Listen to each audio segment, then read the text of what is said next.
Why have we been programmed that we're supposed to die? What's better? What's better? How do we know anything's better in an afterlife? How do we know that? We don't know that. I do know this. We can, if we want to, make things better here. Why not? Why not? I'm more interested in the sure thing than the guesswork, than superstition. People tell me, oh, I don't know if I want to. I maybe only want to live, 80 years and then go on to the next life. How do we even know there's a next life? Look, I've been through all that. I've been through integral yoga, psycho-cybernetics. I did all these things, and it was great. But I also question all the time, how do we know we're going to reincarnate then? How do we know it's going to have? None of that's been proven. But right now, we can prove we're sitting in this room. Right. We can prove that. Hopefully you can. You can prove you're in this room. That's a magnificent thing. We can prove we can walk out that door. We can prove to each other that we can die, or we can prove to each other we can live. Wow. Wow. How about us rising up as human beings? This is not going to be done by one man. This is not going to be done by the government. We can't wait for the government. It never have. I learned, wow. Somebody said, oh, the now administration at the end is going to really make some good changes around health. I don't know that. We can't count on that. We have to move. We need to be the governing body of our lives. We need to be the governing body of our lives.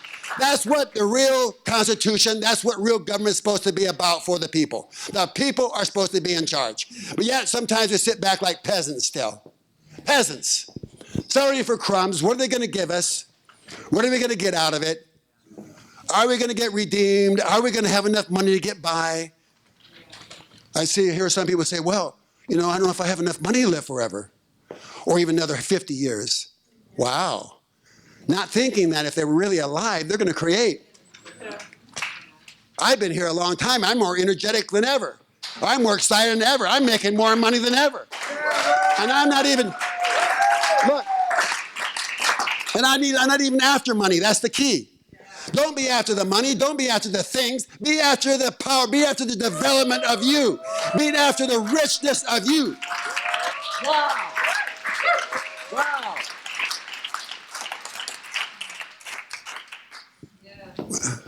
I got tired of all the self-development talk. Not criticizing. I'm just saying, I'm talking personally with you. I got tired of all the self-development talk.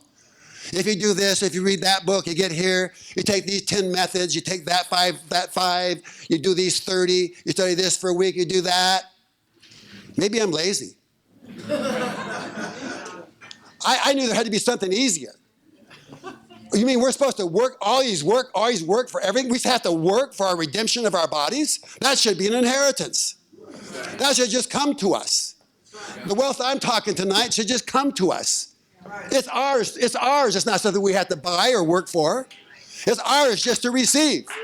But can you receive it? Do you feel good enough about yourself? Do you feel valid? Do you feel that you're worthy to receive this great present, this great gift? Wow. This is the discussion. This is what I want to stir in you. What do you say about it? What is the depth of you in this? Here, the first time or not, what's stirring in you right now? Are you confused? Are you upset? Good. Good. Something's uncomfortable in you. Good. Get uncomfortable. Get uncomfortable where you're at. New things happen. New things happen in that. Let's get uncomfortable with where we've been as peasants. Settling for small shit. Settling for little things. Striving all the time just to get it together, but then seeing the suffering again and again and again. Getting to feel, I want a life that's sustainable. I want a life that's healing. I don't want a life that I have to get healed in all the time. I want a living that's healing. Every day, getting better all the time. Stronger, more vitality, more joy. More joy. If this is wrong, why am I feeling this? If this is against a God, why am I feeling this? Why has he put this in me? Why am I feeling this depth? Why are you responding the way you are? If you're responding. Why are you feeling the way you are? Why are you here tonight? This isn't just another, look, this is not another religion. This is not another self-help group. I'm not a self-help group. I'm here to help you help yourself. I'm here for you to say to you, wow, you have in you this magic power, this magic ability, this innate cry of life that's in your body that wants to be birthed. It wants to be birthed. You were birthed in this world. Now you have a chance to be rebirthed into a whole new world that you can imagine how great it is. Wow. I know what Jesus experienced now. I've had the same experience of that awakening. I know what he experienced now. And many in this room have had the same experience. And it's going to spread across the planet because it's not just one person anymore. Not about a religion, not about dogma anymore. I don't care what you've been experiencing in your life. I don't care what you've been or haven't been. It doesn't matter. Let it go. Forgive yourself. Don't even worry about forgiving yourself. That's a struggle too sometimes. That's right. Yeah. So what? So what? How's that?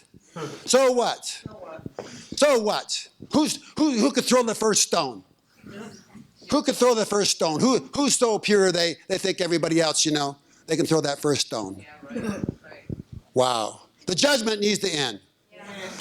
This judgment comes from this program of death because we've been so hard on ourselves and one another.